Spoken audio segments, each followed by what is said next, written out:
The Ragin Cajuns survive in San Marcos and are your Sunbelt West Division leaders. It's Locked On Sunbelt.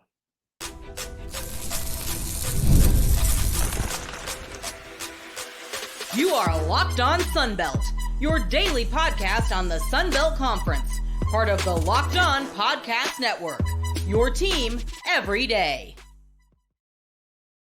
All right, welcome back to another edition of Locked On Sunbelt, your team every day. Today's episode brought to you by Game Time. Download the Game Time app, create an account, and use code LOCKEDONCollege for $20 off your first purchase.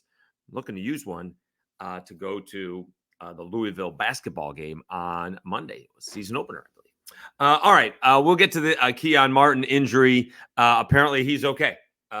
He was released. I will rephrase that. He was discharged from the hospital. That is tremendous news. If you didn't catch that at the end of the broadcast, Jay Alter told everybody that their production crew found out that Keon Martin was discharged from the hospital. So he can't be all that bad.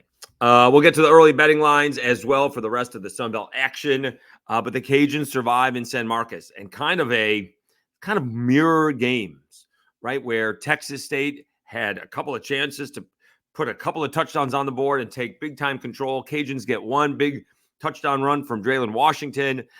They go up 7-6. They end up going up 14-6, and they couldn't take control, right? They had a shot at, putting some points up on the board. RJ Martinez comes in there, the backup quarterback, and, really a tough break for him.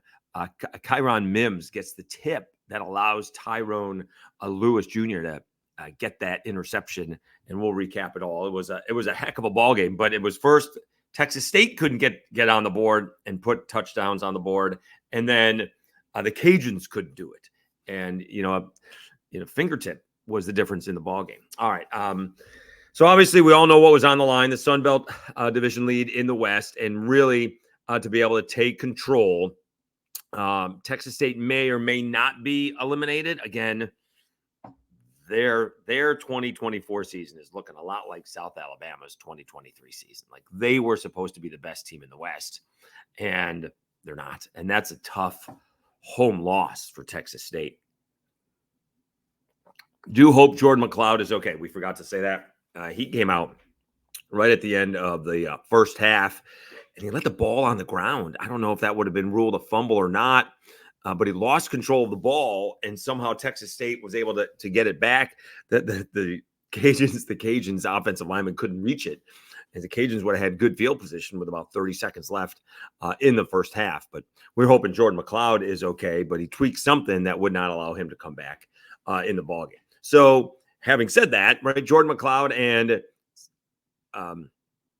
and Texas State went up and down the field not once but twice on the Cajuns to begin the game, and the Cajuns didn't do anything, right?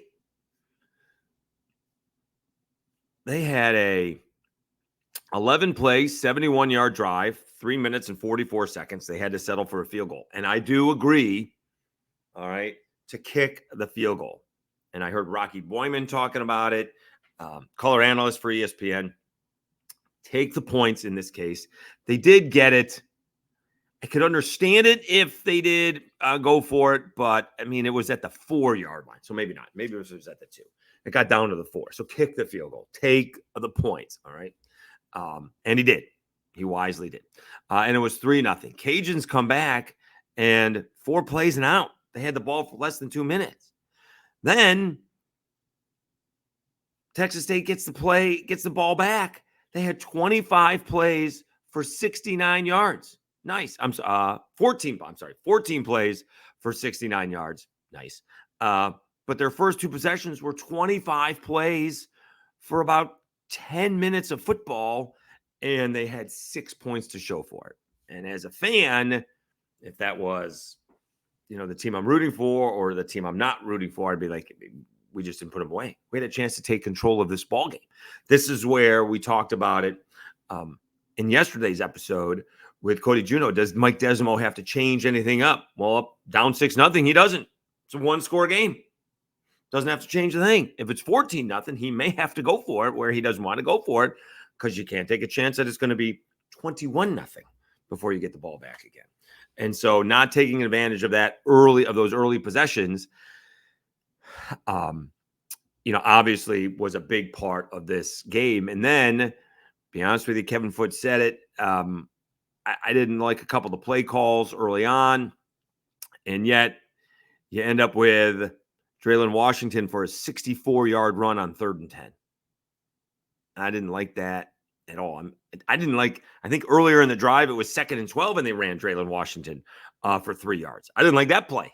I can admit it. That's not the play that we're looking for. And they get the big play to make it a 7-6 ball game. Cajuns take the lead. I will also say I did not bet on this game at all. It was like the Texas State was favored by 3. I didn't have a good feeling either way. All right. I don't like close matchups. The way I go about doing that. I want mismatches. I want to know the team's going to win or the team's going to lose. Bet on good teams to play good and bet on bad teams to play bad. And when the opposite happens, that's gambling. All right. It is what it is. So I didn't have a feeling, although I didn't think the over was going to hit either, because you had the number 1 defense and the number 3 defense. And the defenses played pretty well, right? I mean, the Cajuns, they had a shot. They went for it on 4th down and could not connect. A little bit short of a pass, but they went for it and they couldn't connect on it. They did get a nice drive, 11 plays, 80 yards. They're moving the ball well, and Wooldridge found Caden Jensen for a 1-yard touchdown catch. They did have some drops. The Cajuns did have some drops. I thought Ben Wooldridge on one of the field goals in the second half missed Zylan Perry down the sideline. I don't think he would have scored, but I think he only would have had to make one guy miss. And even if that guy doesn't miss, it's 3rd down and, goal from the 2 or the 3, probably. But anyways, on that drive, they did a good job. And then the Cajuns kind of in control now, right? It's now 14-6. And Jordan McLeod is coming out of the ball game. All right. Got a great punt inside the 2. Cajuns didn't have a shot to do anything. Cajuns have a shot at the beginning of the half, again, to take control, and they go 3 and out. And then RJ Martinez leads Texas State down for a touchdown drive, and the 2-point conversion, and it's 14-0. But then the Cajuns get they get a field goal. I think that was a long field goal, right? They didn't get close to that. Yeah, Almendarez has been pretty solid for a long time now. 42 yards with the win. But, the 2 big plays that crushed Texas State in this game were the 2 turnovers. And that's another reason why I didn't gamble on it. It felt like a turnover game. That kind of situation where a turnover is going to decide the game. And in this case, 2 turnovers decide the game. Ishmael Mahdi, one of the best players in the Sun Belt, fumbles. The Cajuns looked like the defensive line was exhausted for most of the second half. And then you get the interception late. Again, a fingertip by Mims allows Tyrone Lewis to intercept the football. And that's really the difference in the ball game. It'd be interesting to see the stats, because I can't imagine the numbers got to be relatively close. Cajuns outgained Texas State 423 to 378. So what was that? 45 yards. Passing wise, 252 to 201. Rushing yards were basically even. 171 for the Cajuns, 177 for the Bobcats. Penalties crushed the Cajuns. 9 penalties, 70 yards. Turns out that the time of possession was even. Remember, Texas State had a huge 10-minute to 2-minute advantage in the first, 12 minutes of the game. But the Cajuns, they're pretty good, right? The defense settled down after the first 2 possessions. The turnovers were huge, absolutely a big deal, and prevented Texas State from winning the football game. But that's, as they say, part of the game. And both turnovers were forced, right? They had the fumble was ripped away. The ball was ripped away from Monty's hands, and the ball was slightly tipped into the air, allowing Lewis to get that interception. So checking out the standings, right? Cajuns are on top of that Western Division. They are 4-0, and they were getting AP votes, right? Were they getting coaches' votes in the top 20, top 25, kind of the also receiving votes kind of deal? I don't know if they're going to get a whole lot more on this one, right? This was not a 42-10 victory or anything like that. It's a big victory, Sunbelt wise, that is for sure. And it depends who else loses. That's the way those rankings go. But certainly, if you weren't watching the World Series, you probably were watching that compared to, say, Sam Houston and La Tech. Cajuns 4-0 in the conference. I didn't realize they got all these wins on the road. They're 5-0 on the road. So they got one more road game is the way it is. 7-1 overall. Their only loss is to Tulane at home. Arkansas State is 3-1 in the conference. South Alabama 3-1. Monroe 3-1. Texas State falls to 2-2. Southern Miss 0-4. Troy 0-4. In the East, Old Dominion tied atop Georgia Southern, both 3-1, but Old Dominion beat Georgia Southern, so there's the tiebreaker there. Marshall is 2-1. James Madison 2-2. Coastal Carolina 1-2. App State 1-3, and Georgia State 0-4. So huge ball game. I mean, basically, Texas State is eliminated-ish, not completely, but are going to need a lot of help because all these teams are playing each other, right? I mean, quickly going over that schedule, right off the top of my head. Yeah, Cajuns still have to play Arkansas State, Monroe, I believe South Alabama. Yeah, they're playing. They're still playing. The Cajuns still have to play all those teams. So they're playing Arkansas State, South Alabama, Troy, and Monroe. So again, they're not eliminated, but they're eliminated-ish, right? They're going to need a lot of help.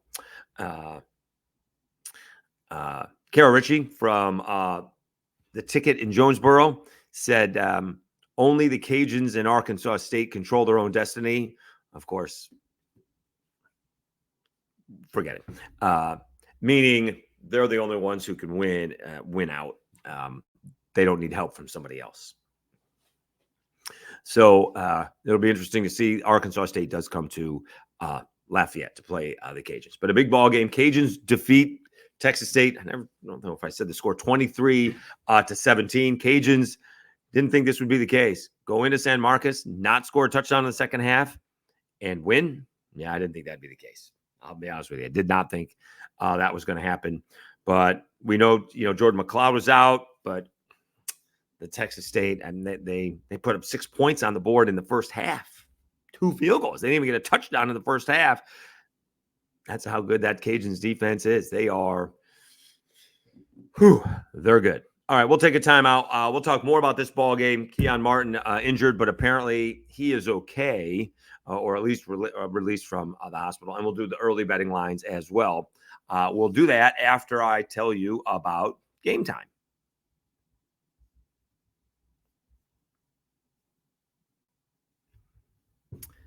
Game Time has a new feature called Game Time Picks. That makes it easier to get tickets to see your favorite teams play live. Game Time Picks filters out the fluff to show you only incredible deals on great seats, so you don't have to waste time searching through the thousands of tickets. And yes, I'm already searching for Louisville Cardinal basketball tickets to see the Cards open up the season, I believe, on Monday.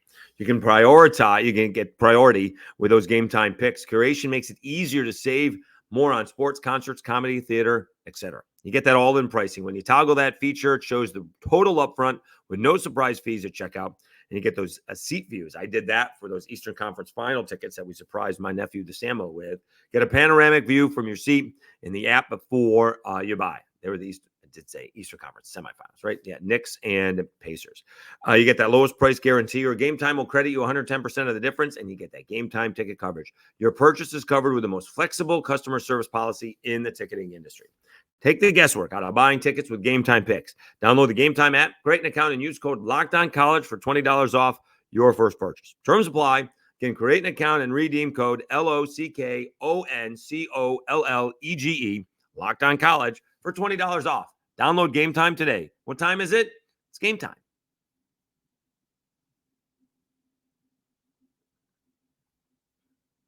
All right, Dave Schultz, Locked On Sunbelt, your team every day. So really was an uneven football game, right? Tons of penalties, a lot on the Cajuns, a couple of injuries, not a lot of scoring in the first half, not a lot of scoring in the second half either, but it's just an uneven football game. And then a hush came over it right towards the end of the half. Cajuns take a 14-6 lead. They're in control. And there's about a minute left to go, and Cajuns corner Keon Martin injures himself, what appeared to be a very serious injury. The only thing that I saw people reporting that he wasn't moving. Someone did report that he was pointing at somebody else. The only thing that encouraged me was they weren't moving very fast. And by that I mean the first responders. I mean, they attended to him immediately, but they weren't moving him fast to get him help, is what I'm saying, right? They were doing a great job. I mean, hopefully you're understanding what I'm saying, right? They were doing their jobs. They just didn't seem to be in a big rush to get him to the ER, is what I'm saying. And so that was the only thing that was kind of encouraging to me. We did get word, Jay Walker, Cajuns radio announcer, did say that, that he was talking and he was conscious on the field. Like you said, like I said, someone mentioned that he was pointing at one of his teammates, and it's got to be tough, right? I know, it doesn't matter what level of football you play. I did not play football at any level outside of, two-hand touch and maybe a little tackle down on the playground. But, especially at this level at college and professionally, this is, hopefully it's not on your mind, but it's certainly always in the back of your mind that this can happen. Somebody always seems to get carted off the field, whether it is, at college or pros or whatever the case is. And, those first responders do such a great job, tending to them as fast as possible. But in this case, I don't know. So the targeting rule is put in there, obviously, for the person getting hit. But it's also put in there for the person doing the hitting. And I'm not sure if it would have mattered. Keon Martin lowered his head, I think, into the thigh of the Texas State, running back. And could have been Motti or Burgess, I guess, doesn't really matter. But he put his head down. If he put his head up, I'm not sure it would have mattered. I think the same thing, or maybe worse, could have happened. But the targeting rule is not only for the guy getting hit, it's for the guy doing the hitting. So again, Keon Martin did tweet out with the thumbs up that he was okay. We saw that on the broadcast. So that was great. And he was discharged. So apparently, I figured that Desimo was going to stay behind. We'll we'll get him home, tomorrow at the earliest. I certainly didn't think he was coming home with the Cajuns tonight, but obviously he's okay. It'd be interesting to know if he, I guess, walked out of there, to go what happened on the field and to be able to walk out of the hospital. That'd be a minor miracle, if not a major miracle. So it must be so tough to, when that happens, to be able to refocus. And, that's what, Jordan McLeod got hurt after that happened. You've been standing 10, 15 minutes. It wasn't that cold, so it was really warm. In San Marcos, it was 82 degrees at game time. So you're not stiffening up that much, but to get that blood flowing again, it can't be easy. And halftime is coming. So, kudos to both teams, for trying to get past that. And, kudos to Texas State as well, because that was a ball game that could have spun out of control, right? They were down 14-6 at half. Cajuns have the ball. Jordan McLeod is out. That could have been a 21-6 ball game, and it's over. It's done, right? They're just not coming back from that at that point in time. Instead, the Cajuns go 3 and out. Texas State scores the touchdown. Cajuns get a field goal and then a fumble, and then get another field goal. And Texas State got a field goal. There was one time where I thought G.J. Kinney was going to go for it, like midfield. I think that was in the first half. I think it was in the first half because Jordan McLeod was still in the ball game. I thought he was going to go for it at midfield. It was like 4th down, maybe on his side of the field, but I thought 4th down and 2, 4th down and 3. I thought he was going to go for it, but he didn't. It's a big win for the Cajuns. Huge win for the Cajuns. We'll see if they get some more votes for the AP. They're going to need some help, from somebody to beat Boise to be considered, group of 5. There's some, and obviously Tulane's going to have to lose again. Tulane's lost a couple of times, but they beat the Cajuns in Lafayette. So it's kind of tough. Although they have 2 losses to the Cajuns, one is to Tulane. So, but what a magical season for Michael Desimo and the Cajuns. Again, let me see who they have and where they have them, because they only have one more road game, and that's at the end of the season in Monroe. They have 4 games left. They are off until the 9th. So they get a little bit of a break after this Tuesday game, right? They had a break into the Tuesday game, and they get a break after this Tuesday game. They had an off week very early in the season, but almost an off week now, right? It's Tuesday. They don't play until next Saturday. That's Arkansas State. That's huge. They get South Alabama at home. That's not going to be easy. They get Troy at home. That should be easy. And then, we'll see where Monroe is at the time. They may need that win to go bowling. We'll see. They do not have an easy schedule the rest of the way. All right, that segment went a little bit long. We'll come back. We'll look at the rest of the Sun Belt action that's happening this week right after this. All right, 1,595 subscribers. You guys are the best. We're almost at 1,600. Hopefully we'll get to 1,600 before November 1st. Still trying to get to 2,000. I may be pushing it. But if you don't have lofty goals, you won't hit them. So we're still going to try and get to 2,000 by the end of the year. We'll have a couple of months, but again, fantastic support. Record-setting September, record-setting October. I really do appreciate it. Again, basketball is coming. We'll get into that. All right. And I'm looking forward to keeping on doing this because it's a lot of fun. I like doing it. All right. We'll be back and talk to you about the rest of the action in the Sun Belt right now. All right, Dave Schultz, Locked On Sun Belt, your team every day. So the Cajuns with a big 23-17 victory over Texas State in San Marcos, and they take control of the Sun Belt Western Division. You do have an early game on Friday, earlier in terms of not playing on Saturday. UConn is taking on Georgia State, so out-of-conference ball game for Georgia State. UConn's 5-3 all of a sudden. We'll see if Georgia State found something with Zach Gibson, their quarterback. UConn is a 7.5-point favorite. Georgia State pushed last week against App State, I believe. At least that's they did for me anyways. UConn, again, a 7.5-point favorite. All right, this is a big ball game. Both these teams trying to stay in it, although they only have one loss apiece. South Alabama hosting a Georgia Southern. Georgia Southern was embarrassed last week against Old Dominion after winning a couple of big ball games in a row. Their huge comeback against Marshall. And then they hammered, if you will, dominated anyways, JMU. And then they get blown out by Colton Joseph, Mr. 5-touchdown player of the week dude. This ball game, 6.5 at home. Here's the problem with this ball game. If you're Georgia Southern, South Alabama 6.5-point favorites. South Alabama leads the conference with over 200. I think it's 216 yards a game rushing on the ground. Georgia Southern gives up like 185. They're like 9th in the conference.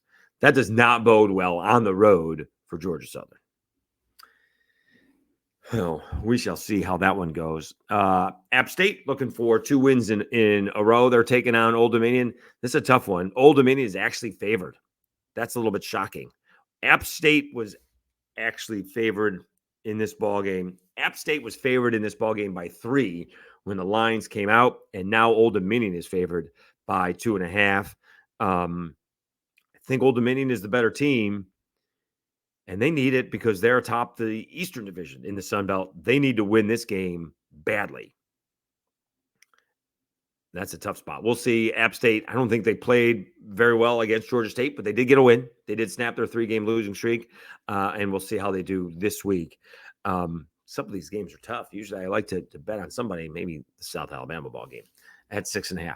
Marshall looks to stay in it, and they got a big ball game against Monroe. Marshall, 10.5-point favorites.